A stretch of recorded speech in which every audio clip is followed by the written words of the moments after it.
All right, Sean, let's talk actual business, right? Yeah. So, obviously number 1 mortgage broker in the country, possibly the world, if Let's just go with the world. let's go with Yeah, the world, world yeah. sounds. I mean, they're both pretty sick. So, I mean, that's an incredibly impressive, title, right? Or like an actuality. That's incredibly impressive. Do you get like an award? Does someone say like you're the best in the world? Like, is that one of those So things? there's Like a couple Guinness books. There's a couple industry publications that do a good job collecting that information, putting it out there for our industry. So it's pretty cool. I remember when I first got in the business, I saw those things. You read, you try to compare yourself, and you look at all these people like, oh, I'll never make that. Yep. And it was like they were such big numbers, and so to see myself at the top of it's something I'm super proud of. It's been 8 years in a row now. So 8 years in years. a row. Holy yeah, and shit. so to see it, and it's pretty cool doing it here in like Boston, right? Like in Mass. Mhm. It's not like I'm in Manhattan or Right. LA or something like that. Right. Like it's cool. And the other thing I take pride in is like nobody handed me a mortgage business. Like I didn't take over someone's business, or I didn't start it at like the perfect time. Like I actually opened up my business in 2007 and 2008. Mm, Wow. When stuff was falling apart. right. Holy So shit. you've been, I was going to say, so you've been through like multiple cycles, right? Yeah. This cycle being fucked up, right? Yeah. They're all screwed up a little bit in a lot of ways. Like 2007 and 2008 was a mess, right? Yeah, I Like, remember. but in hindsight, literally it was the biggest gift that ever happened to me because, here I am, I'm 27, 28 years old, right? I'm young, remember, I mean, that's, you're just getting going, and I'm like running in like an animal into this business, and like, I'm all in 24/7, 7 days a week. And all these people that have been doing this business for a very long time were like running out because it was really bad. Right. So, it allowed me to really stand out pretty quickly as long as I was willing to do the work. And there was just a lot of people that weren't willing to do the work. So my first 2 years, like, I didn't really make money, but well, I kept reinvesting any money I would have made back into the business and into a brand and all that kind of stuff. Mhm. And now it looks like I knew what I was doing, but like, Right, looking back, yeah. yeah, but like, I grew up in Watertown. I'm Armenian, and so I remember when I opened up my business, I was like, if I can just do like a huge amount of business in Watertown, Waltham, and Belmont, that's like where all my network is. Like I grew up in Watertown. I went to school in Waltham at Bentley, and then Belmont was like the nice town that, all the people from Watertown and Waltham like looked to. It was like, oh, it's a great place to live. And that's where I live now. And I was like, if I can just take market share in those 3 towns, I'll be happy. Mm. Right. Mhm. And I did, very quickly. And then I spread into Cambridge and Somerville. Then I got into the city, and now we're doing business in all 50 states. Last month we closed loans in like 22 states, Mm. and we're doing, thousands of loans a year now. It's pretty cool. I have a question. Yeah. Did all of Armenia just move to Watertown? Like the entire, that was it. It's funny. So LA is, where it's at in the US in terms of largest population of Armenians, Mm. LA and Fresno. But on the East Coast, Watertown, yeah, it was like, when people immigrated here in the early 20s, after the Armenian genocide, a huge population of Armenians came here. And, they actually ended up in Worcester first because that's where all like the factories were, like Worcester and Lowell. And then somehow, the churches ended up in Watertown. You know how it goes, like they follow the church. Right. So, Mhm. That's crazy. I mean, I grew up, I didn't speak English till I was about 5 years old. My parents Really? immigrated to this country in the 70s. My grandmother raised us, and she didn't really even speak English until she passed away. And so I was that kid that was in like ESL Mm. in first grade, like Wow. true story. And so, yeah, it was just like, it was everybody around me was Armenian, Wow. No accent though. Yeah, no, my parents do, but I don't, because, you're a kid, you pick it up real Yeah. fast. And yeah. Yeah, I mean that was like me. I was, we're first generation, and my parents came here. Well, my dad came here when I was born. My mother was already here. Grandparents that lived above us didn't speak English, and I actually went to an all Italian speaking preschool, and so I didn't go to English speaking school until kindergarten, I think. So it's cool. I mean, that was in the North End where everybody migrated to, Yeah. but that to me, that's like a beautiful thing, like seeing like where people like migrate to, and like the culture is built around there. I think it's an awesome thing. Like Framingham is like Brazil. Yeah. It's the second most populated. Like Florida is number 1 most populated for Brazilians, and Massachusetts is 2.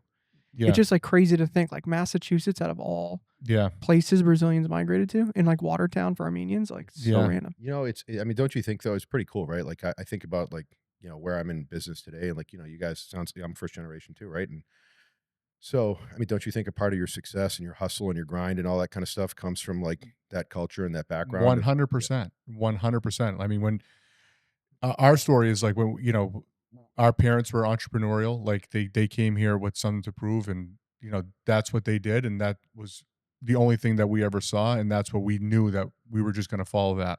And it's always like you get something to prove. yeah, I remember for my father, not for me, because I was English speaking, no problem, but my dad always had an edge because he would think that people thought he was stupid because of his English and stuff like that. So that's what he always like fought against that. So he was always like out Even still. hustling, even today. He was always out hustling everybody and always trying to go, go, go. And that got instilled into us. And I think that's exactly what has happened with thousands of immigrants, def- first generation all around the country. definitely happened to me. When my dad came to this country, he had a degree overseas and he came here and he couldn't get a job, right? So he was, he came here with literally nothing. And so he somehow, worked on odd jobs, got into labor. Next thing you know, he started his own construction company, Yep. right? And then I remember as kids, like my parents would always talk about buy real estate, buy real estate, buy real estate. So like, because that to them was like tangible and it was safe, like, whereas opposed to like they weren't into like the stock market and all that kind of stuff. Like that was Mhm. different. And so I think there's a part of me that ended up in this world, whether it's mortgage finance or real estate, all because I have my hands on a lot of things, but real estate was always something that like they talked about, and they're just like, and it seems like that's the case with a lot of the immigrant background. Oh, same with us. It was real estate. Yeah, Just recently, like the last couple of years, we were like, let's try the stock market. yeah, But it's always been real estate. Like that's what you do. yeah. You work your ass off and you buy You property. ever thought about how hard it was for people like your father and my father to start a construction company? Like, think about what they need to know the law. They need Yeah. to know the culture. They need to know the liability. Like, can you imagine just starting that with no English? Well, think about Or like this. You no guys have. culture? Can you imagine like going to China right now and trying to start your company That's what over I'm there saying. today Right, with That's everything what you I'm guys saying. know? Right, exactly. That's what know? I'm saying. It's crazy. And Yeah, then the law. And then like, yeah, like what is it, OSHA, like all this yeah, other shit that could happen. Like they were just figuring shit out. Yeah, no, big time. But with huge liability. Yeah. Like crazy shit. So I think that's one of the things I will say with what you just said. Like one of the reasons I think I'm successful is my mindset. Like my perspective is like always like I look at that. I'm like, if they were able to do that, Right. like Right. with all the advantages I've had, being here, going to school here, like totally different financial situation, than them. Like this should be easy, You right? almost feel like a bitch if you're not. Oh, Yeah, exactly. Like, I feel like I'm a bitch. Like, okay, my dad came here, risked everything for me. He Mhm. made it with his situation. What the fuck is my excuse? On what you just said, like the school, the English, yeah, everything, right? I think even more than that yeah, is that you built your network here. yeah, totally. Yeah. Right? Yeah, So more important than anything. Yeah, imagine you moved 25, 30 years old and you have to start over without knowing anything, right? yeah, Um, so that's why, like, one thing my dad, because we had the opportunity, we almost moved back when I was like 14, I remember. And my dad put his foot down and said, as much as I want to move back, because like that's where his network and family was, I don't want to do that to my kids, to us. yeah. Because once you remove yourself from that network of people, it's hard, you're at a disadvantage, pretty much the rest of your life.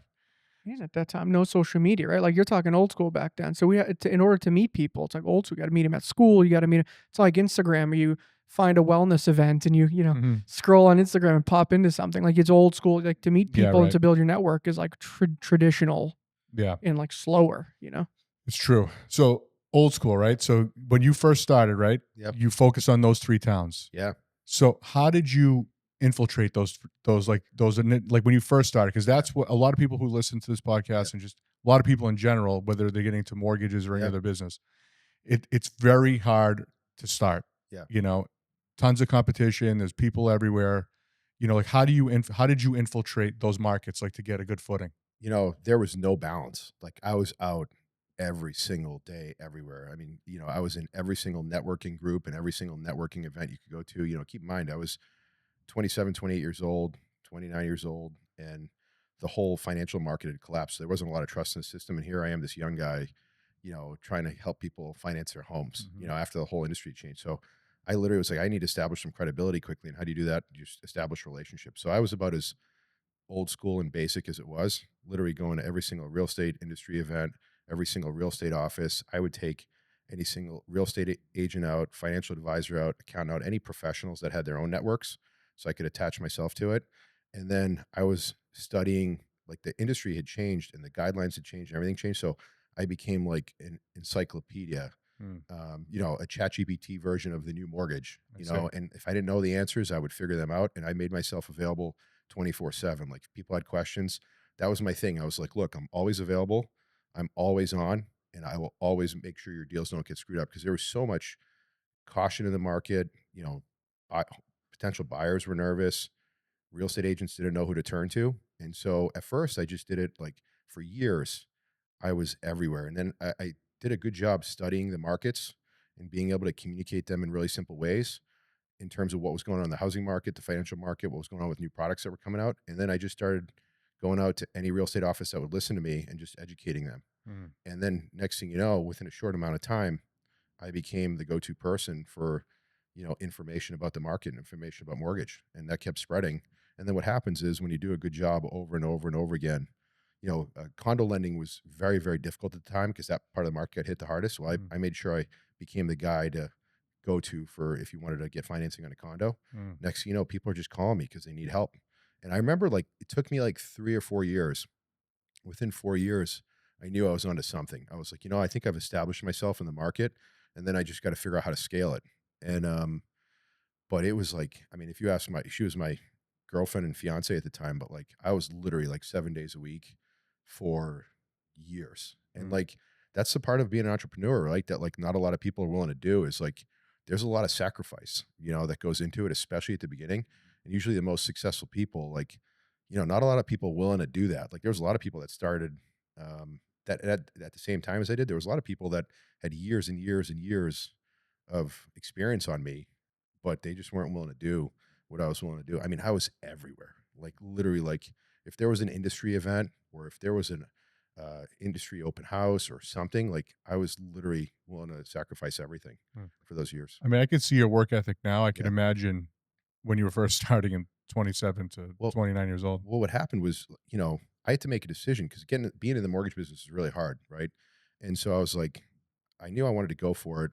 A lot of my friends were doing stuff like, yeah, that's when like EMC and Oracle and all these companies were like huge in Boston, Mm. software sales and hardware sales, all these things. And so I was like, do I get out of the mortgage business and do that? And I just kind of was like, you know what, I'm going for it. And I was like, I committed myself to giving it like 2 years, Mm, because it was scary. I mean, the housing market right. was like every day a mortgage company or bank was failing.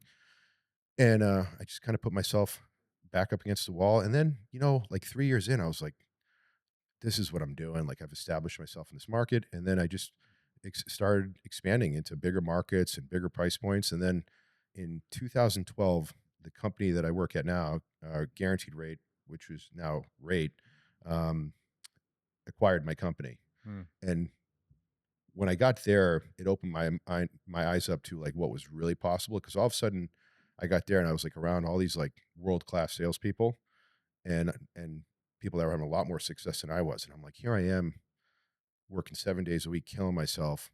And there's these people that are doing 4 or 5, 6, 7 times more business than I am. And I was like, and so I literally just like glued myself to become friends with these people and made a community with them and collaborated with them. mm. And I learned from them. And within that first year, I tripled my business. Wow. And then the next year, I did more. And then literally 5 years later, I was the top loan originator in the country. And and now I was like developing systems to scale it to a level that like really nobody had ever done. Mm. And so I did that. So what are like a couple things that you learned from that from those people that were really killing it? Yeah. So I was trying to do everything myself. So I Yeah. was creating my own ceilings. These people were acting as they're in their highest and best use all the time, which Mm, was they were doing relationship building, problem solving, and running their business like a CEO, where I was just acting like a salesperson. yeah. I was like babysitting every single deal. I was in the administrative stuff and the process stuff. And I thought I had to do that stuff because I was so focused on execution and service level. And I was still a little afraid to invest money in my business. Mm, So at that point, I decided I was like, look, I'm going to do my highest and best use, which is relationship building all the time. I'm going to get out of the process of the deal. I'm going to hire some people. I'm going to spend money on marketing and I'm going to run it like a real business. mm, And so I made a decision. I was like, I can be a salesperson or I can be like a true entrepreneur. and really leverage. So I still do to this day. I was like, what are the things that I'm greatest at? What do I really like to do? What am I good at? And that and then what are the things that I don't like to do and I'm not good at? And I look at those things and I try to hire people and give those, delegate those tasks off to other people that are great at those and good at them. And then we just deliver a better service to the client. And we're able to grow together. Mm. So that was big. It's a hustler to CEO story. Yeah, I mean I feel like that's so many that's the people. blueprint right there, like Yeah. how to do it. Now, do you find that people are trying to do that part too early? Yeah, because I do, because it's really easy. You have like what was good. I don't regret what I did, because you kind of have to know, like, I take a lot of pride in, I know every facet of the business. And when I started hiring, everything that I was hiring for, I knew what that person did inside and out, Right. and I could train them and coach them and ask them to do it the way I expected. And then eventually, then if you hire the right people, they do it even better than you would. Mhm. But like, I needed to know every single part of the process, like how to manufacture a mortgage, how to run a mortgage company. And then and so I don't regret it, because like of course you can always have look back and say, I wish I did this sooner, but like it was, the timing was right for everything. I Yeah, no, needed I to get to the totally point where agree. like I wanted to get comfortable where I could communicate what I wanted. I had the money to take a risk. Exactly. And then, I don't even know if I told you. So now, I became the president of Olive Rate just about 4 months ago. Yeah, I saw. So Crazy. Congratulations. thank you. Congrats. So now, yeah. So now, I'm really proud to be leading a 5,000 person organization, third largest mortgage company in America. Wow. It's Jesus fuck. been a crazy ride, man. Wow, I didn't realize Yeah, 5,000. yeah, Holy shit. yeah. Talk about delegation Yeah, and no. meetings and SOPs. Yeah. 5,000 people, and I'll do it. I'm learning a lot. I certainly, I'm certainly don't have it all figured out yet, but I've got an amazing team around me, and I'm doing the same things I did back then. I'm willing to work is, whatever needs to happen.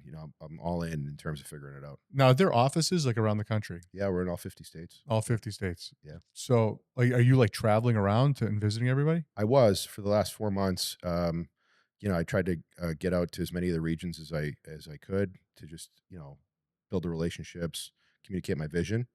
But then July and August, I'm not traveling as much. People are away, and Yeah. then in September, I'm back out there. And Yeah. then I'm still running my business Hmm. here at home. So like I've got That's what I was gonna yeah, ask, yeah, so now you took the president role, right? yeah, And then now you have your local team, right, or business here. yeah. So you're juggling both. I'm juggling both. We've got really good systems in place. Do you guys are familiar with the EOS system? Do you guys? Oh, Oh, yeah. yeah. Yeah. So Yeah.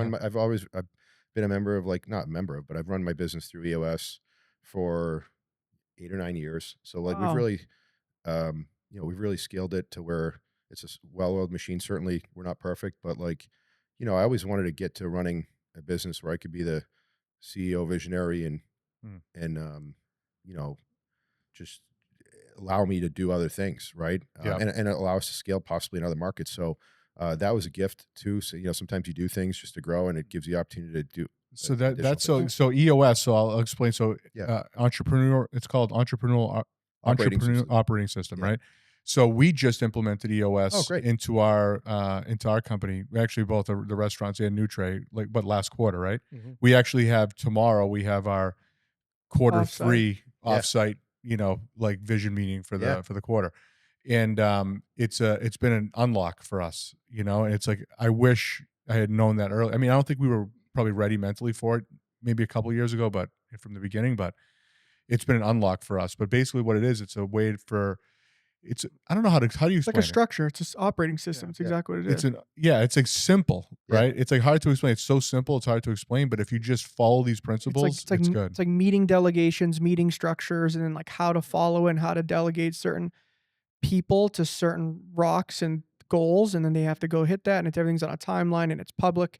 So if you don't hit something, it's, like, in a public forum, you know what I mean? Like, Yeah. Is that Yeah, how I you mean, you nailed it. Yeah, I mean, literally, the biggest cliche is like you got to work on your business, not in your business. Mhm. And most of us, we're obsessed with our business, so we're always in it, right? It forces you to be out of it a little bit and just like work on it, right? And so 100%. the cool part is, you're generally accomplishing major milestones like every quarter. Now you look back over the course of a year and you're like, holy cow! Like, look at all the Right. 12 to 15 or 20 things that like we implemented, right? So it forces implementation of idea, and it's not like super time consuming in the sense that like think about it. You'll end up meeting with your leadership team once a week, and then they end up meeting with their teams, once a week. So next thing you know, you're working on your business like, 6, 7, 8 hours a week, but it just creates so much momentum, and it makes sure you continue to move forward. So that was massive for us. Key word to that is momentum. Yeah. Yeah. It really does build momentum because when you leave those weekly meetings, it's like you get to reminisce on the win for the week, and then that kind of like energetically brings more things forward to the next week. And then the quarterly meeting, it's the same thing. It's like anytime you feel like there's a dull, the quarterly meeting comes in and it sparks everybody again and then pushes everyone again Yeah, forward. I love that it identifies A players, B players, and Yeah, C. that too. Like if you're coming to that thing and you're on track every week and you're accomplishing your goals, and then there's another person on the team who's just clearly going through the motions, and you have like a dialed in culture, it's like that one C player is like forcing themselves off the table. You Yeah. know? It's Right. been great. I mean, look, I'm constantly trying to invest in my development, whether it's time, money. I certainly haven't figured out all these things on my own, right? It's Right. like you try to surround yourself with other really successful and smart people and systems and processes and implement them as best as you can and hope that it works. But it's really hard. Running a business, it's the hardest sport out there. Right. It's Big like, time. it's the hardest sport out there. So like, I'll take any advantage I can, and look at the best in the world at anything, whether it's sports or business. Like those people are nobody figured it out on their own. They're investing time and money in just getting better, getting smarter, improving a little bit, and that's what it forces us to do. Being open minded too. I feel like when as soon as somebody starts to get closed minded in business or in anything that they do, they stop growth. It's Yeah. like as soon as you think you know everything, that's when shit just starts Well, to like to that point, I've realized that, like in talking to people, like there's people who are in business locally or whatever, and you talk to them, and they'll ask me about like, "Hey, I know you're in that group. Like, have you learned anything?" I'm like, "Yeah." He's like, you can just see it in their face, like, "Yeah, like whatever. I don't need that." Right. But then you talk to the most successful people that we have on the show, or just in general, and every one of them, like 99%, has the same mentality that you have. That they're always wanting to learn. They're joining other groups. I was with this guy a couple months ago who's an actual billionaire. Right. He's got 2 planes. This guy's like a killer. He's in groups. Yeah. He's in a group that's he 250,000 a year with Tony Robbins, Oh, and all these guys are in this group, right? my friend was just there. The guy Well, that owns the farm, John Cheplack. yeah, what the Yeah. hell's the name of the Um, oh my God, I'll remember in a second. I Yeah. I bet you they're in Yeah. this. It's a Yeah. very tight Yeah. crew, Yeah. I'm sure that guy's in Yeah. this group with this dude. Yeah. And these guys, I'm like, when I saw that from him, I'm like, dude, there's levels to this, Oh yeah. and these people, they're always striving to get better. Now, maybe he's not like financially trying to get better. He's Yeah. very wealthy for Yeah. generations, Yeah. but maybe personally he's working on something, or just wants to expand his mind. So, It's all about proximity to people with ideas and big thoughts, right? right. Like there's something, I'm super attracted to somebody that like is a big thinker that like doesn't see the limits, or if they see barriers, they want to run through them. Yep. Like, everybody, it's funny in our business or any business, right? Like people be like, what do you think the market's gonna do next year or the year after that or the year after? I was like, it's gonna be hard. Mhm. And it's gonna be hard the year after. Like everybody's always waiting for like the perfect easy market, but Right. it never comes. Even when it's easy, like, our best years in the history of the mortgage business were 2021 and 2020 and 2021. Rates went down to 2 and 3%. Well, that was like super hard. Like Right. we went from having like 20 people, we had to scale up to like 70, Mm. like overnight. We had to hire all those people. Our business went from doing 1,500 loans to 4,500 loans a year, right? Like crazy. that's really hard. Like we were up 24/7, and like, and it was like the stress was insane. Was it worth it? All day long. Mhm. It was a game changer. But like, so there's, and then 2023 happened, and the business got cut back by, we went from doing $2 billion a year down to 500 million, right? Mm. Like, so it's, like 4,500 loans down to 1,500. So then you have to scale down, Right. right? And then we scaled back up again the last couple of years. So like, there's no such thing as like it's never going to be easy. But when you work on your business constantly, you're adapting to the market. You're seeing what the obstacles and challenges in the market, and then you just come up with a solution. And every year it's going to change. Something's going to come at you that you can't expect. But like that's business. It's a sport, and you just have to figure out like, one, you have to be resilient and gritty, and two, you just have to work. Yeah, but a lot of people just shut down and do nothing. Right. Right? Or they switch industries. Yeah. Like they just, okay, it's hard right now for a realtor. I'm out. I'm going to get a full-time job or something like So that. in my business in 2021, there was 400,000 licensed loan originators, over 400,000. I think it was like 450,000 or Wow. 490,000. Today, there's less than 100,000. So Holy like, shit. even though the Whoa. business is lower, right? I got way less competition.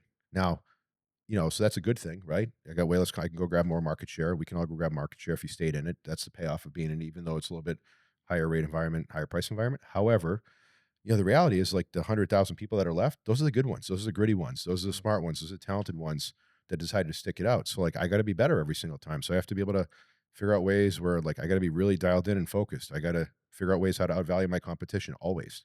Right. So it's like there's pros and cons to everything. Right. When someone's It's starting awesome. out right now as a broker, do you suggest for them to be like in a niche environment? Like, okay, I'm going to focus on loans, FHA loans, or I'm going to focus on commercial, or I'm going to focus on residential to kind of be, associated with some sort of niche. Do you believe in that theory? Yeah, like, in my world, for example, in the residential market, like, I don't know that you necessarily need to focus on one niche within residential. Yeah. But like, I don't do any commercial, for example. Like, I niche at residential, and I want everybody to understand. Like, actually, the reason I got licensed in all 50 states was because when I want people to think of me, and my brand is very simple. He does every kind of residential mortgage anywhere in the country, right? So I want that marketing message to be very, very clear and simple, and I've studied all those programs, so I know them all, right? But like, I don't want somebody to be like, oh well, Shant's only VA or FHA or a state housing program. Like, I just want them like, if I want to buy a house, or I know somebody that wants to buy a house, or I know somebody that has a house, Shant can help them, right? So, and with technology today, it's easier to be able to offer all the different types of loan products. I mean, there's a lot of stuff that's made it a little bit easier. So that's my perspective. There's people out there that are having success that are nichey for sure. And so teach their own, but like I want to do every single loan in Yeah, the but country. you're going for scale, Yeah. volume and scale. Yeah. You're Yeah. trying to keep that number one tag. You Yeah. can't do that just Yeah. doing FHAs. And the other thing I feel like a lot of people have issues with is expanding outside of the region, like even for Nutre, right? The idea for us to scale into a new market or something, it's always a complex issue. For you, how did you do it successfully? First, I it was literally, I mean, the power of social media is like really Huge. important, right? So like just that constant marketing message, and database marketing is also really powerful too. A lot of people think email's dead. I don't believe email's dead at all. Like, I think email, text, social, I think you have to use all of them and communicate with people wherever they're at, because I don't know how my clients want to be communicated with. Like, you can ask them, but it's really hard to mass market that way. So we started with email and database marketing constantly over time. And then what I did is I went into each one of those markets and I learned the lingo, and I learned who the players were and the vendors were.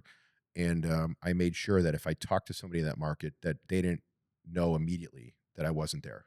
Like, in Arizona, things are done different, and every single state's done different. There's different charges and costs. And I learned all those things so that people knew immediately, like, this is not somebody that's not from here. This is like, they know immediately I'm an expert and put their guard down, because Yeah. otherwise you get pushed out of the market. That's a key thing. Because then, like, how do you find the Sarkises in Arizona or the Sarkises in Texas and then align with those people? I feel like that would be hard coming from an outsider coming into the market Hmm. when there's other local competition there. Like, that's probably a difficult task, you Yeah. know? Yeah, I mean, with us, like, we don't have boots on the. I mean, as a company, the parent company, we have. I'm fortunate because I have this really amazing parent company that I can utilize the brand on. So, like, Raid's brand is huge in the Right. mortgage business. So that did certainly make it easier for me. But if I was just my own, like, Shant Inc., I would find really great people, boots on the ground there as well, Yeah. and try to build around them and help them utilize. Like, I feel like I've got really great systems and processes that somebody could plug into, and use that there if I needed boots on the ground. And maybe eventually we will have people boots on the ground there, but like, we don't need it. You know what I found interesting about, like, to differentiate yourself in the mortgage Yeah, industry? So everybody's rates that they're selling as mortgage brokers are roughly the same, right? correct. Yeah. So it's like, it's not like you had, like, the reason you got so big is because you're selling everything a point less than No. everybody else, Yeah. right? It's it's what is it? So it's all the things you've been talking about, the relationship, the reliability, getting the deal done. So it's relationship is important. It is, in my opinion, you have to identify what the challenges in that market, right? So like the last couple of years, what are the challenges? One, it's been extremely difficult to get an offer accepted on a house, right? Mm. So how can I increase the odds of my clients actually winning the house, right? It's also super expensive, and home prices have gone up and rates have gone up. So affordability has been a challenge. Well, how can I educate my consumers on the best products, that can help them combat the affordability challenges, right? So like we all have the same products. We all have very similar rates. I mean, I'd say we have more product than most, but like, how can I educate my clients? And if you do a great job educating, and as I know you guys do in your business, right? Like you guys put out a lot of good content, you attract the right kind of clientele, right? And then I believe if you inform people, like if I inform my clients, I'm like, hey, here's how you're going to win. Here's how we're going to help you win. Here's all the different tools that we can give you in order to win, and strategy that we can give you to win along with your real estate agent. And then if I can coach you on all the different products so you get more comfortable with getting into housing. So I'm informing everybody. I'm informing my real estate agents, my clients. Then all of a sudden you motivate people into action. So if I'm attracting the right kind of clientele because I'm putting out good information, I'm coaching, teaching, and mentoring, and then I'm informing them as how to win in the market, that we're motivating people to win, like we become very reliable. We become a resource, right? I don't want to just be a vendor for everybody. Like Right. I want to be a part of their team. Our logo, our brand is win together, Mm. right? And we only believe we win if our clients and our partners win. So like they have to win first for us to be successful. And that's been our brand for the last few years. And everybody knows us as like the people. So like if you need to close in 7 days, if you need to waive your contingencies, if you need to, um, figure out a way to afford something that maybe you might not be comfortable affording, we'll coach you through a smart way to do that. Mm. Right. And that's worked. So like we always talk about, of valuing your competition. You guys know Alex Hermosi, right? Yeah. He Mhm. always talks about just like being differentiated or being commoditized, right? It's something I learned from him. Hmm. And so we're always just like, how can we be different than everybody else? Because you're right. You know, there's other companies out there that sell prepackaged meals, right? Like Mhm. you guys try to be different, right? Right. And so we don't want to be commoditized. We don't want it to be just about the rate. We obviously want to be competitive because if you're commoditized, you're you're a slave Right. to the market environments. Like, Right. but if you're differentiated, your clients refer you, people think of you differently, they make decisions differently. I really believe, with what we do, it's one of the most important decisions of their lives, right? So they want to work with somebody that's like going to be their advisor. Not like they don't want me just like, here's a piece of paper, call me when you buy a house. That's not the brand we want. It's like we want to be so much more than that. And then the average consumer buys a house, mortgages generally 11 or 12 times over the course of their life between buying houses, refinances, second Mm. homes, investment properties, right? I want to do all 12 of those things, but Right. like I need to be memorable, right? I don't want to just be like, here's your rate, call me when you find a house. Like then it's a transaction, right? So like, I really want to be memorable. So we just focus on being differentiated, value, value, value. And we're always looking at every year, the market's different. A couple of years ago, the value was, everybody wanted to refinance. Everybody was overloaded. So like at that point, it was like, how can we just intake so much more and how can we get our process dialed in and get everybody to the closing table? It was much more transactional, and that was the value we could provide at the time. Right. Whereas in a market like this, like you have to constantly look and evaluate the market conditions, and then you have to show up for it. So Mm. that's to answer your question. No, That's how that's we've done great. That's You great. think experience matters right now? it. Here's what I'd say: yes and no. Yes, it matters. Like I know that if you come to me or my team and versus somebody that hasn't been in the business for what I've gone through, like I know I can provide a lot of value that somebody that's inexperienced couldn't. However, that wouldn't prevent me from starting all over again from scratch today and doing it again and not caring about the experience I didn't have. You know what I Right. mean? So, but yeah, experience matters. It does for sure. I was gonna say like it's almost like he's right. It's almost like an advisor. Yeah. Right. It's like if you're gonna hire anyone, why wouldn't you hire the advisor who has the most experience, seen some downturn and not predictability, but like you have some comfort that the person that you're hiring has been through a lot of different cycles and understands every single market. Right. I've closed 40,000 mortgages, right? That's insane. Yeah. So like, Jesus. so that There's means nothing like, you haven't seen, is my yeah. point. And like, look, we've seen that. So that means we made a ton of mistakes, right? The Right. 40,000 is a positive success, right? You see the good stuff. We've seen scenarios. We know how to make things done. We know when problems arise. Like, so there's not a lot that like, there's sometimes like stuff will get thrown at you. You'll be like, but we're like, okay, we just take it in and move. It's like, so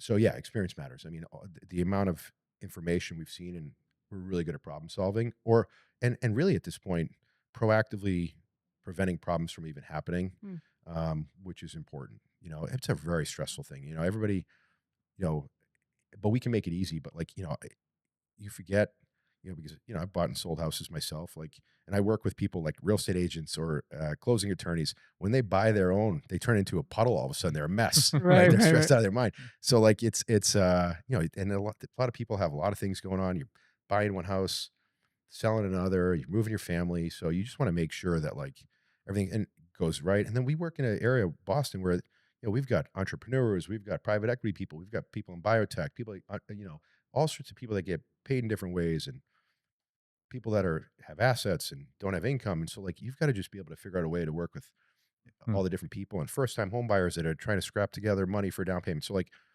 we can help all those people, but that experience is really important because something that might take somebody hours and hours or days, we can digest in minutes Hmm. or a few hours. I've always, to the affordability thing, right? Yeah. I've always like wondered, like so many, like all these people, like these people are buying houses, right? 800,000 like minimum around here, right? Yeah. To a million. Yeah. You know, the mortgage on that's like, I don't know, 7, 8,000 a month probably, Yeah. right? Or more. I remember before, like always the metric was a million was about 7,000, but Yeah. now it's probably higher because of the rate, right? Yeah.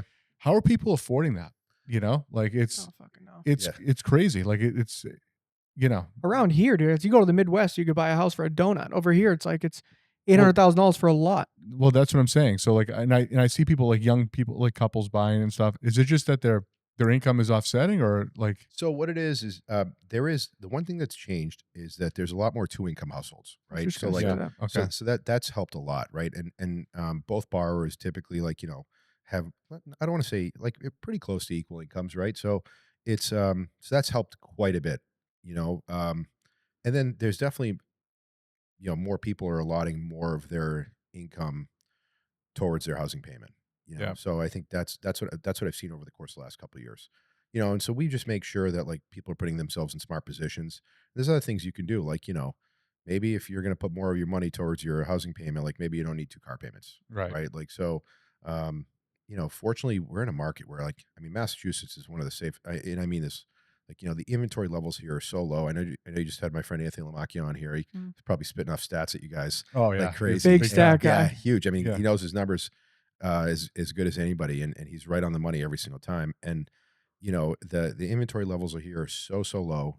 Most of the states in the country, a lot of their inventory levels are back to like pre-pandemic levels. hmm We're still below it by quite a bit. And so the demand far exceeds the supply. I don't see home prices slowing down anytime soon. Hopefully, rates come down over the course of the next couple of years. I think that'll probably happen. I don't think anything dramatic is going to happen, but some of these people that bought houses will be able to refinance in the next few years, hopefully. Wait, you don't think anything dramatic is going to happen with the rate in the next couple of years? In the next few years, I think. I don't think this year. Like I don't. Yeah, I think the Fed will probably start. I think they'll probably make like my estimate is I think you'll see one or two Fed rate cuts this year. hmm. I don't think it's going to be like 3 percentage points like President Trump wants. Well, I was gonna say Trump has Powell on his like radar right now. It's He is unbelievable. he is going daily Yeah. right at him Is right it now. because he wants to refinance the debt, right? Well, he Like wants not the the country's the debt. national debt, but he also, I was talking to my brother earlier. All these moves that were just made with the bill that just got Yeah. released. I mean, if like he incentivized like crazy cost seg studies, right? Like Yeah. bonus depreciation on investment property. He incentivized depreciation on investing into property or in any sense where you can take the full write off the first year. But the real fire will be if they drop the rate. Now people who are sitting on cash have to spend that money because it's just sitting there doing nothing now. You're Where right 100% now right. you're getting 4.5, 5% just sitting in an account Yeah. where no one wants to touch their cash. But once that goes down to like 1 or Buying 2%, frenzy. now it's going to be like money released like a well. You're So 100% right. So, like, and then on top of that, everybody that has debt will refinance their debt, and so they have exactly. more disposable income, right? That's the other reason. Like, people are like, well, how come people are spending so much money still? Why is inflation still a thing? Where's all this buying power coming from? With rates have been higher for the last 3 years, right? Well, it's because a lot of the people locked in their payments on their mortgages, their car payments, their student loans from years ago in 2020 and 2021. So they've got small mortgage payments with small car payments and lower, cheaper student loan payments. So they've still got firepower out there. Right. Whereas like the people that have bought houses in the last 2 years and cars and student loans, or all three of them at the same time and credit card debt and all that kind of stuff, they've got less buying power. So if you can refinance all that debt and make money cheaper. I mean, we've seen what cheap money does to, spending. Spending starts happening, government debt comes down, stock market continues to skyrocket. Right. When the stock market skyrockets, there's a lot of confidence out there. Right. So I get why he wants it. Um, Yeah, I mean, he has got that guy in his crosshairs, so yeah, something's gonna happen. He's that guy's. I mean, he's either He's gonna threatening to fire fire him. his ass. yeah.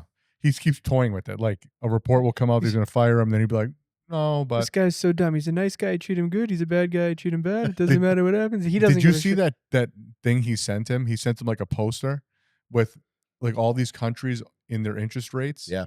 and then he wrote a note on the poster and he said like, I know that you're not a very smart person, so maybe this, Yeah. maybe if you see this, it'll Wake click." you up a bit. So I think the guy, to Powell's credit, I think he's got a incredibly difficult job, Yeah, right? he Like does. it's like, inflation is on it's come way down, but it's not down to 2% like they've said.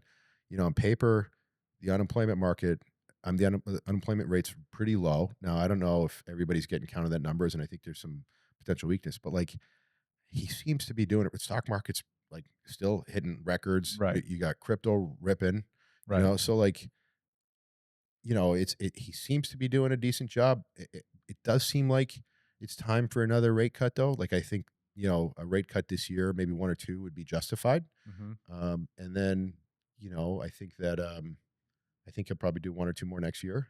But I don't think His you're going to term see. ends what, next May? Yeah, May he's out. But I they'll announce a new Fed chair in the next couple months. I think he said he's delaying it because he's expecting a increase in inflation post tariffs. Yep. Like the 6-month tariff hasn't like happened yet. Mhm. Like we haven't felt it yet. Yeah. So he's waiting Which to personally see. I think is bullshit.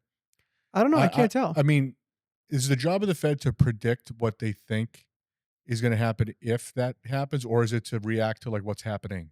So that's it's I think supposed to be that's the all about the dilemma. data. Yeah. Yeah, that's the Yeah. dilemma. I mean, they have a mandate of job price stability. I mean, Mhm. so inflation and then the job market is important to them. And so yeah, I mean, the data says he should be cutting Right. right already, right? Exactly. But they're being cautious because to his credit, he doesn't back in the late 70s, early 80s, like inflation, there was like two rounds of it, and it was devastating for our economy. And he wants to make sure that we don't have the second round of this. Yeah, I think there's so much pent up demand, like people sitting on money and all Yeah. this stuff, that once they do drop the rate, it's going to be like a fucking firestorm, Yeah. and that's what they're afraid of, is that it's going to like affordability for homes are going to go like, Yeah. people are going to be pushing prices up, What just was inflation inflation. during Biden? 9%? It went up to as high as 9%. Yeah. Right now it's 2.7. Yeah. It was 9%. Yeah. For how many years? Like 2, 3 years? I mean, it came pretty. No, it hit a peak. It was like June of I think 2022, and then it came down to like it's been steadily. It's on its way down when it peaked, but yeah, it was wild. 9%. Think about Mm. that. That's insane. So, okay, so now the rates are what they are, Yeah. right? When you have people and because a common thing is we're waiting for the rates to drop, we're waiting for home prices to go down. Like they're waiting for something to change before they enter the market to buy. Yeah, What do you say to that person? terrible idea. Right. Because to your point, one, going back, I believe the last like 82 or 83 years, right? Home prices have gone up in the United States 76 times, I believe, if you go back the last 82 years, and only down 6 times, Hmm. right? So they've gone up 76 times. So generally speaking, don't ever bet against the housing market in the United States. 5 of the years that it went down was the crash, from 2006 on, Oh, right? I see. Wow. So and so outside of that, I think it was like 1990 or 91, they went down like 1%, right? So housing market always generally goes up. We're in a low inventory market. Home prices are going to go up. What happens when rates come down? Every time rates come down 1%, 5 million new people enter the housing market. Right. So Oh, shit. effectively, you're saying, I want to wait until there's way more competition to buy us. When rates come down, say 1%, 5 million people enter the market. What happens? There's excitement. All of a sudden, affordability gets challenged because money gets cheaper, so home prices get up. You see multiple offers, bidding wars. It becomes really, really difficult to buy a house again. So you're better off, in my opinion. And then, by the way, that house will also be 5 or 10% more expensive 2 years from now because Right. home prices are even still going up. Home prices went up when rates went up to 8% in 2022. They went up in 2023. They went up in 2024. They go up every single year, even Mhm. in the face of a higher rate environment, right? Because it's all about supply and demand. There's much more demand right now than there is supply of homes. So you're better off buying now, obviously with what you can afford. Historically speaking, rates are like, call it they're in like the mid sixes right now. That's a pretty great rate environment as long Right. as you're not comparing it to the two, threes, and fours of what Right. happened, right? And you're better off just refinancing down the road because if you get it now, let's just say you buy an $800,000 house, like you said, right? That thing goes up 5%. You just made $40,000 in equity, Right. right? It goes up again the following year. You make another 40 something thousand dollars in equity. That's wealth you're creating. And if you don't, you're missing out on the market. And you can always just refinance when rates come down. Yeah, exactly. Yeah. Yeah, you hear that from so many people. They're like, "Oh, prices are gonna come down." Like, I wouldn't bet against that. I've been waiting since 2010, the prices haven't gone down, like, My since we dad's been came. waiting since 2010 Well, on the he's edge of too his old feet. school. It's gonna go down. It's gonna go down. Well, I how don't many know. people do you guys know that bought real estate that regret it? No, never. None. And Literally what never. somebody said to me, like, the overpaying today is tomorrow's steal, Yeah.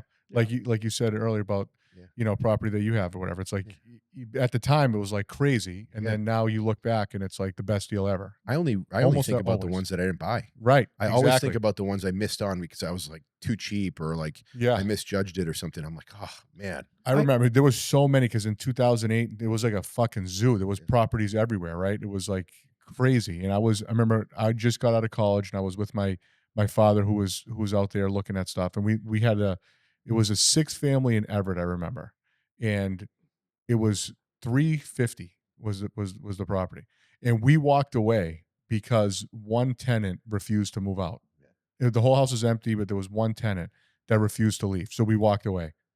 Like, what? Like, stupid That's shit. probably worth like $2 million right now. That's what I'm saying. So, like, it's crazy. And Dad But at the still- time, there was so much fear because nobody knew where the bottom was, I remember. Right. Everyone was like, well, where's the bottom? Because you looked around, there was so much inventory. There was houses. I knew a guy who was going around collecting rent at houses that were just every random house because, like, banks owned them. It was like a fucking zoo. So we would just go around, give him letters saying, I'm the landlord. He didn't even buy the house.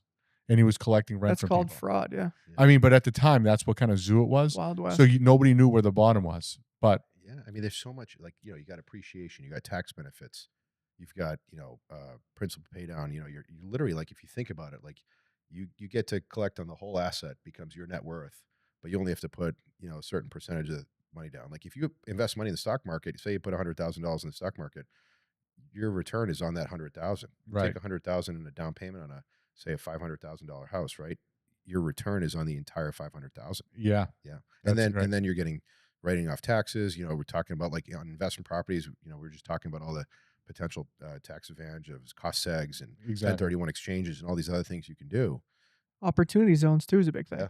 Yeah. Ricky loves opportunity zones. Oh, Doesn't he? yeah, he does. Loves Yeah, it. he does. Big opportunity Loves it. zone guy. Yeah. Yeah. He's, he knows it. He knows it inside and out and he's using it to his advantage as you should, right? Like it creates opportunity, right? And it's, the thing is though, unless you do it, it's really hard to learn it. Like you guys know, like you got to be in it.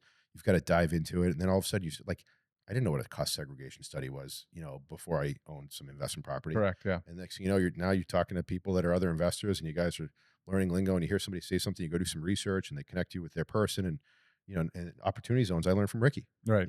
So Yeah. Yeah. Dad still complains about overpaying on what, East 8th or L Street.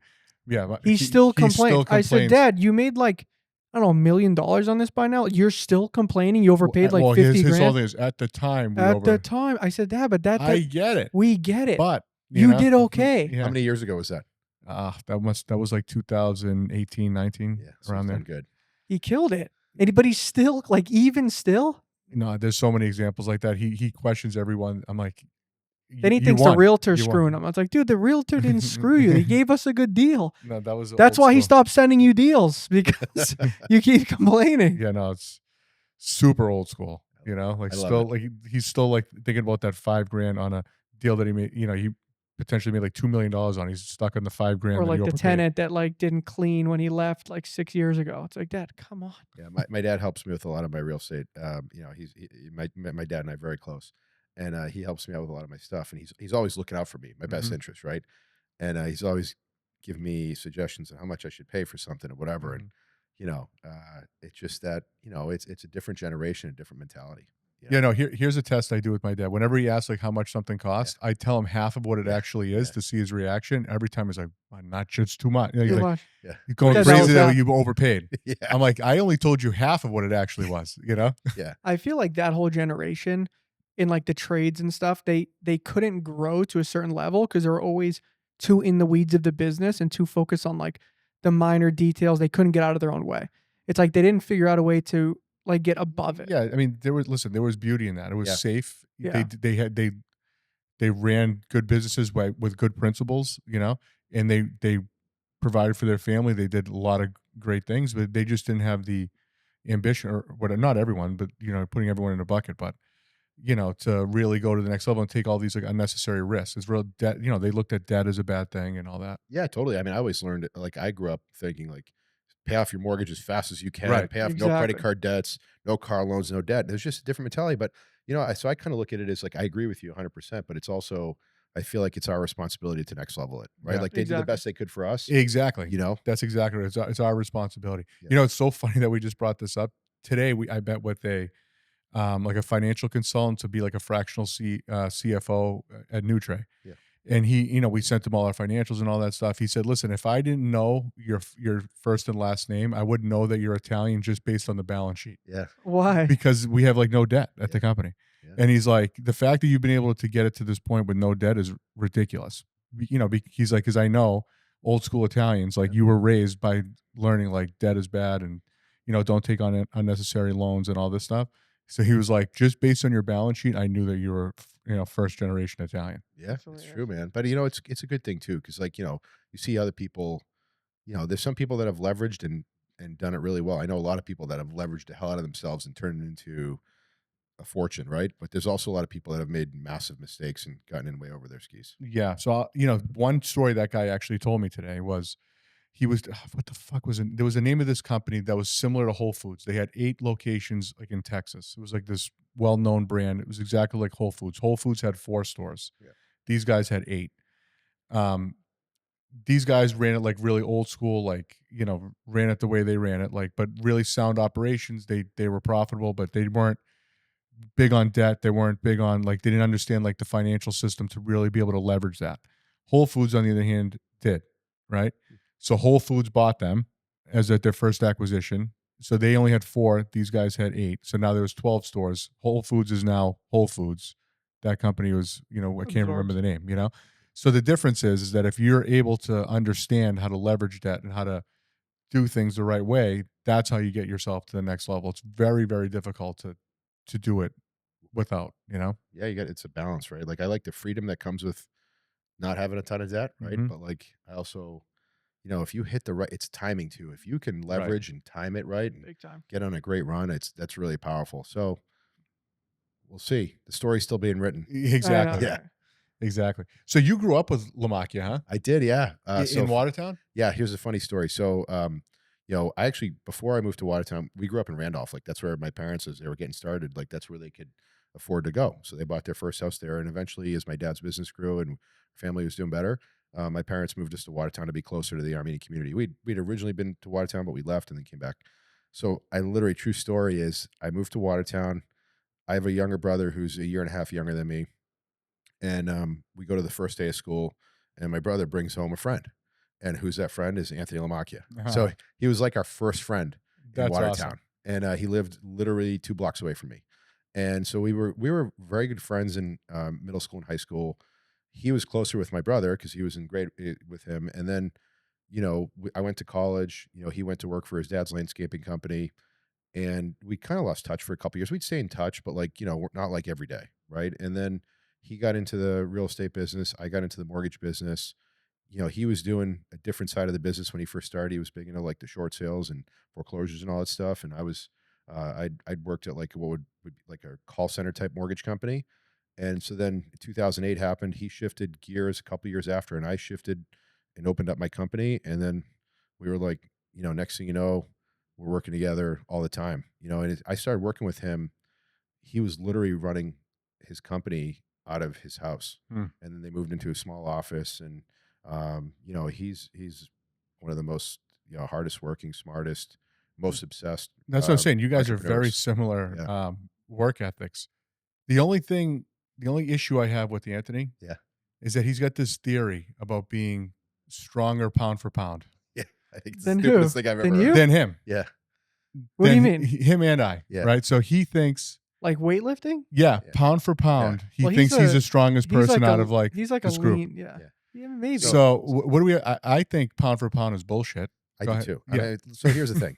If you take Mike Tyson and Floyd Mayweather in their primes and put them in a boxing ring, Mm-hmm. is anybody asking who's pound for pound like better? Or No, is Floyd Tyson's- Mayweather dead at that point? yeah, Right, exactly. Tyson rips his face off. Yeah. So I'm like, oh, I'm happy that you were, you're pound for pound stronger than me, but like practically, it doesn't really mean anything. No, like Yeah, if you're practically game on. I think the strongest thing on the planet, pound for pound, is like an ant. yeah, Okay? probably. Yeah. If you want to be compared to an Yeah. ant, yeah. you know, Tell them Or do you want to be like the gorilla? yeah, exactly. I'd rather be the gorilla, Yeah. but pound for pound, an ant is probably He stronger. loves that. Not Still for talks nothing about though. Ants are low key impressive. Have you ever seen them like No, lift? they're an impressive animal. They lift like Anthony's rocks and impressive. shit? Yeah. He's impressive. He's but very pound for pound strong. I'll give him that. yeah, But Yeah, I like gotta- touche. I'll tip But my my hat. thing is, if you're on your back benching, what does it matter how much you weigh? doesn't Can I matter. know? Yeah. Gravity's working the same for both of No, us. you know who doesn't care? Gauge the juggernaut. Oh, that guy. He's Did you see that Instagram of that? We'll show you after. Yeah, this guy's this a monster. biggest human being. I still have to take a leave because he choked me. This guy, and his arm felt like an iron beam and like cut Dude. across my throat, Biggest and I human I've still ever seen. can't swallow right. It feels like I have a throat infection. Biggest human I've ever seen. Yeah. He benched 565 without his legs With on his the feet ground. up in the air, Then he like did. with sets of like 10. Then he did 405. Then he stood up with it on his chest. Then walked over to the shoulder press and then shoulder pressed it. You know what? Have you ever seen that? He's a huge on YouTube. That guy Vlad on YouTube, Instagram. No. That he interviews people. No, he's like he dresses up as a janitor. Oh and goes yes, to the gyms. yes, Yes. that Yes. guy. What the fuck is He that? That puts, like, guy six- pound. He's an ant. Yeah, He's yeah, a he true is. ant. Yeah, he puts 6 plates on each thing, and a janitor calls. He's like, is this heavy?" The guy's like, "Yeah, it's very heavy." He's like, "Okay," and he just like There's bangs it up. nothing I enjoy watching more on Instagram Yeah, than that guy's stuff. Like it makes me so happy. Yeah. It's So awesome. that's Lamakia. Yeah, it is. That It is. guy. Maybe we should get him to dress up like that and go fool people right. and Yeah. show how strong he Just is. show up to like the gym Yeah. that we're working out at and see if he just like slips right in. That's Yeah. hilarious. I'll tell you, that kid, he's since I've known him, man, he's been the hardest worker. Even like back in the day, like he's always been a grinder from day one and everything he did, whether it was landscaping, whether it was the gym, all that stuff. No, he's got a motor. Yeah. Motor. Big, different kind of energy. Yeah. What did you do before? Because you said you started at 28.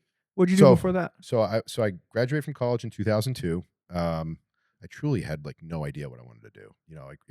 That's the one thing. Like you're so young at 22. So I graduated. I got a job as a property manager, right, for some Armenian guy who was an entrepreneur who had hundreds of units in Cambridge and had thousands of units down in Boca Raton. Mhm. And I literally was just managing his properties, and I hated it. I literally, truly hated it. Like it was a terrible job, but I was grinding, and so I decided that I was going to be an attorney. So I quit that job.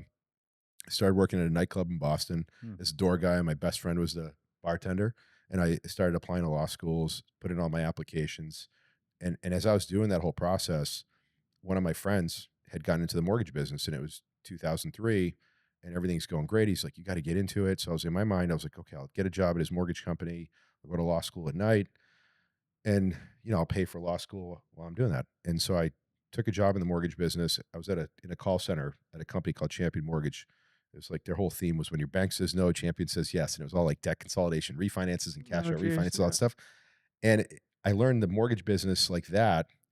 And what happened is we had gotten acquired. And when the financial crisis happened in 2007, literally I was 25 years old. I'd done really well there. I was leading a call center of like 48 people. I was like in charge. I thought I had my dream job. And then the guy from the company that acquired us in Texas calls me. He's like, "Hey, what are you doing?" I was like, working. He's like, "Close your door." I was like, "Okay." He's like, "We're shutting it down." I was like, "Shutting what down?" He's like, "The whole thing. We're laying off 3,000 people today." And so, and then in my email, 48 severance packages pop in, and I have to start, laying all these people off. And so I shut the doors there. I was the last employee of the company. And then 2 or 3 months went by. Like nobody's hiring mortgage people. I literally convinced, I was like literally like, I was trying to figure out what I knew wanted to do. It. I called everybody in the business I knew in my network. I convinced this mortgage company out of New Jersey to let me open up effectively like a franchise location for them Hmm. in Belmont. And I was employee number one with a friend. We opened up the doors and we literally were grinding. Like I took $10,000 on my credit card. I bought a bunch of internet leads with it, and I just started dialing for dollars. And I was like, we're gonna make it. And so that first year was a grind. Like we did like $9 million in loans, right? Like Hmm. over the course of a year. Like and we'd literally there all the time, and that's how it all started in 2007. So That's like I pretty awesome. yeah, it's cool. Imagine the call center was probably so much different back then without the privacy laws. Oh, so different. Now it's like you can't even fucking do shit with these privacy laws. You can't call anybody. Well, you know what's cool about it? Here's what I learned is so we were buying back then, like there's all these lead aggregators like lendingtree.com, it's still around, lower my bills. So what was cool about it was LendingTree sells the lead to 4 different mortgage companies. And then in turn, when you get your credit pulled, I don't know if this happened to you guys, but like 20 mortgage companies call you as soon as you have your credit pulled. Oh, yeah. So you're literally up against like 20 companies.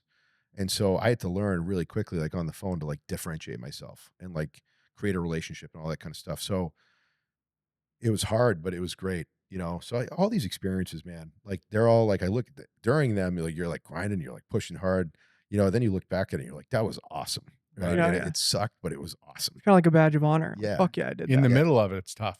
Yeah. Like, what am I doing? Look, let me do something different. It takes a crazy person if you think about it.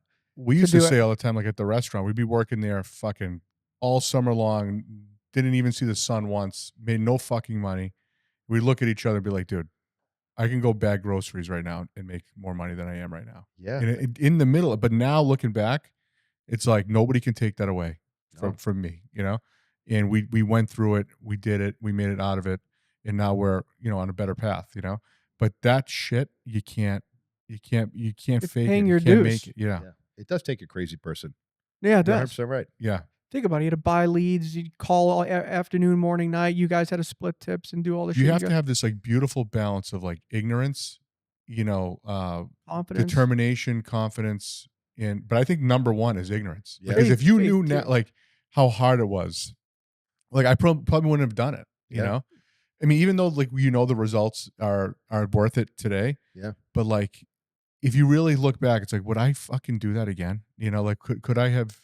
If I can go back in time, like going through all that? It's like you're better off not knowing. Yeah. It's like what's funny is it's a marathon and a sprint at the same time. Right. Exactly. You know, everybody's like, oh, it's a marathon. No, well, you're sprinting the whole time. Right. Yeah. Exactly.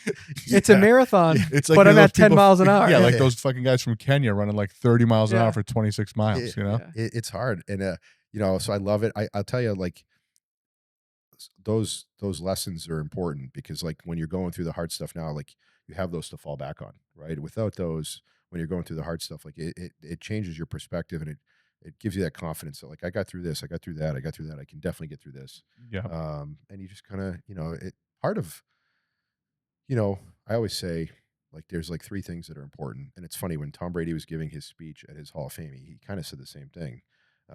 It's all about discipline, commitment, and consistency, right? And they're all important. I think the consistency part is maybe the most important. I agree. Like, because if you can just kind of grind for a really, really long time and stick to what you believe and continue to improve over the long course of time, like you can have some pretty big results and really make some impact. Well, it's almost impossible to not get results. Yeah. If you're consistent that much for that long, it's almost like And you never quit. it's almost like an impossible outcome to not progress. Right. You know what I mean? Like if you want to, it's the closest thing to a guarantee as possible is consistency throughout a long period of time. Right. How about my man over here? He lost 100 pounds, right? That's what I'm saying. Yeah. So, like, talk to me. I mean, consistency, right? Like, is it discipline? Is it commitment? Or is it consistency? I mean, it's all of them, right? Yeah, But it's all. but the consistency is probably Number the most one. important Yeah. thing, right? Like in the past, I've lost a bunch. Yeah. I'll tell you the consistency. I gained and lost over 70 pounds, like two and a half times in a year before. Wow. So I It was would like you're talking I would yo-yo? fucking go down, but then up, down. And this time, the difference has been consistency, where I've been going to the gym with the trainer. It's been like 3 years now, right? Mhm. Like every day. So I lost like 80, in the first like 8 or 9 months. and then I was like maintained for a while. Then but I never went back up. That's the big difference this time. Yeah. And then now I've gone to the point where I was like getting too comfortable. Now I wanted to make this other drop now, and that's like what the season I'm in now. But definitely the consistency was the whole thing. You know? And getting to know your body and shit. Like knowing what your body reacts to, what bloats you, you know what I mean? Like Yeah, understanding where your maintenance yeah, is and what makes you gain and what makes you lose. yeah. The problem is when you hit in weight loss anyway. Like if you get to that point, then you get comfortable and you just completely let go. It's You like you're balloon. setting yourself back. It's so hard Yep. to get back going again. But if you can just stay consistent, maybe you don't have to be as strict. Like right now, I'm in a season where I'm trying to get strict. Like Yep. I told myself, 90 days, 3 months, I'm gonna make this big leap to get down here, and then I'm gonna maintain consistency again. But I'm gonna keep my routine. That's the thing, routine, right? Yeah. I know you're like big morning guy, like Huge. routine.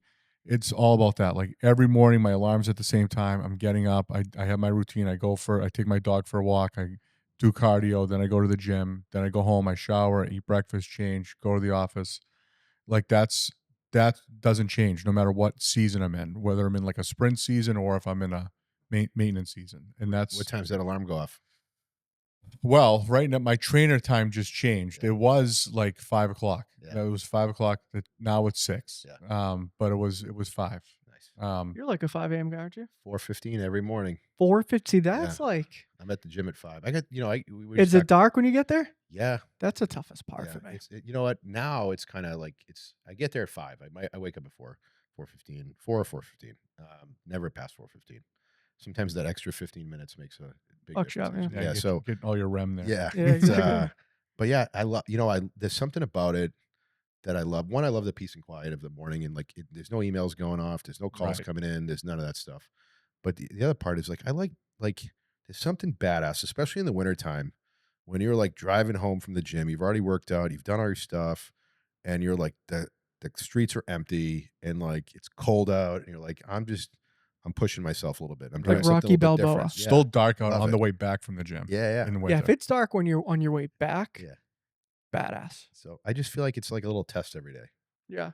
I like it. You have a trainer or do you? Yeah. Okay, so I've worked out with the same guy for 5 years. And so during the week, I'll work out with him 4 days a week, and on the weekends, I bought a house a couple years ago, and like one of my dreams was always to build like a sick gym in my basement. Mm. So I went like all out. Like you guys should come over and work out sometime. Like I I've got to have one of the sickest home gyms like out there. Who Like built Okay. it? I just kind of did it on my own. Like Let's like go. I went on like I know what I like, the equipment I like, and so like I've got everything. I got the sound, the mirrors, the rubber floors, every piece of equipment you can imagine. And like, I just go down there and I work out. My wife will come down there, work out on the weekends. My kids will be down there seeing us work out and start getting involved. That's But huge. I just like go down there, crank music, and just love it. Oh, And it's so it's like bad. my favorite part of my Like house. tarp off, Mm. shirt off, music. and you actually use it, huh? I use it a lot Because I have Yeah. a gym in my basement. Yeah. yeah, but it's not the- like a gym though. it's like but it's got it's got a bench thing. It's got the all the stuff. I fucking never go in there. Never use it. It's Yeah, like- something about like to me it's But something if it about was going built to the like gym. his, Yeah. where you built your own gym and Yeah. you know exactly what you like and don't like it to your own specs, you'll Yeah. probably use it. But it was like I went like kind of overboard in the sense that, and I did because it was just like it's always something I've enjoyed to do, and I was like I've got like inspirational stuff up on the walls and like so, and it's really hard like when you invest money in something like that and you're like not using it, it's like feels so wasteful, and Yeah. so but I love it. I love so it eliminates any excuses. Like you literally just have to go down the stairs. Right, Yeah. exactly. Right. If you so- can't do that, How important was the trainer to get you on? Because you're a big guy, right? Yeah. Like, so you were, you probably dealt with this that 100%. I've dealt with my whole life. I've always dealt with like I've always been on the heavier side my whole life, and so it's important. One, because like I think like you, like I played college football, I played Yeah. football my whole life. Like I just like working out with somebody else. Right. I like being pushed. Is I can work out pretty hard on my own, but not the same Not even as when close. Yeah. and so I enjoy it. I like the social aspect of it. I like the camaraderie, and I like it being refreshed and new ideas. Like I like being coached.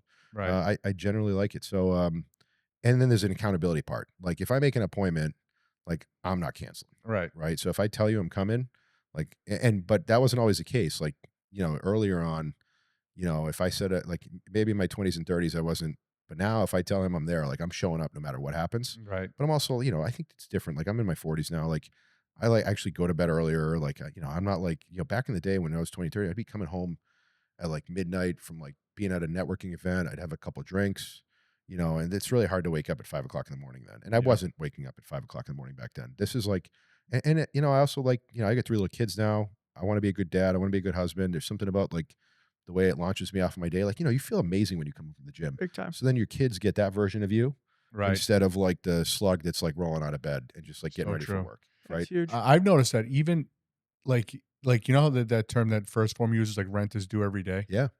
If you don't work, if I don't work out for like one day or like, or 2 days, like you immediately don't feel 100%. My wife will sometimes like if there's days where like not a lot, but like if I won't work out and she's like, "What's up with you? Like, go to the gym." She's like, Right. you're being an asshole. Like, That's Right. him. He's the That's me. biggest scumbag of all time. Yeah. Yeah, if I don't go to the gym, everyone knows. It's like, Yeah. If he sends me a text with attitude at like Yeah. 8 a.m., okay, sounds good. Yeah. You didn't go to the gym today yet, so Yeah. text me after you go to the gym. I'm a better human after I work out. Yeah. And so true. especially by myself. Like, I love working out with my trainer. He's great. But like sometimes if I just need like just to get in my own head, throw some tunes on and just think about work, think about everything. You just go to the gym. It's like a workout and a meditation. And like you're just like better after it. It's so Primal, true. you get the energy Yeah. release out, No, it's so true. All right, so I think we're pretty much time to wrap up. Cool. So the last question that we always ask. Yeah. So what is like a very valuable piece of advice that you could pass on to somebody, who's just starting out or that what's a great piece of advice that you wish you had when you had first started? Yeah. There's, when you're starting in anything, there's a lot of things that you're not going to know. Right. And literally, truly, like, and it's all the things we've talked about so far is like, you can make up for a lot of mistakes and inexperience by just like being able to outwork everybody around you. Like, seriously, like everybody's looking for like all these magic bullets, pills, whatever, secret sauce. Right. Yeah. And like, there isn't one. It's like, it's literally just like, what are you willing to do? Like, how far are you willing to push? How far are you willing to push yourself, and how much more are you willing to push than everybody else around you? So I think, and then understanding that like things are going to be hard, and the difference between you and everybody else is like how resilient can you be, and how much can you take to go through it all. So your mindset is the most important thing. I wasn't the best student, and honestly, my most successful friends, weren't the A+ students, the 4.0s. It's always the C students. Yeah, the world is Yeah. run by B and C students, right? exactly. And so but the difference is they're the ones with the best mindset, right? And so Right. like if you can invest in your mindset, if you can read books, if you can listen to webinars, if you can surround yourself with really successful people, your network and like just the right type of people, you'll be successful. So it's not, like even I got little kids now, right? Like I'm not super sweating their grades. Of course I want them to do grades, right? Mhm. But like, you can be really successful as long as you can read, write, add and subtract. Right. You can be dangerous. Right, Right? exactly. Like seriously. Right, like, right. so You don't need to do like yeah. the multiplication fucking yeah. algorithms. Yeah, how much algebra are you guys doing every Yeah. single day, right? None. Like, yeah, Yeah, so like, zero. so I don't know. It's all about your mindset, your work ethic, and your resilience is how I'd sum it up. That's great. I mean, that's You can really good apply advice. that to Yeah, every business, every genre. exactly. All right, that's a wrap. Cool. This is awesome, guys. No, thank Let's you. go. This is great. Thank you.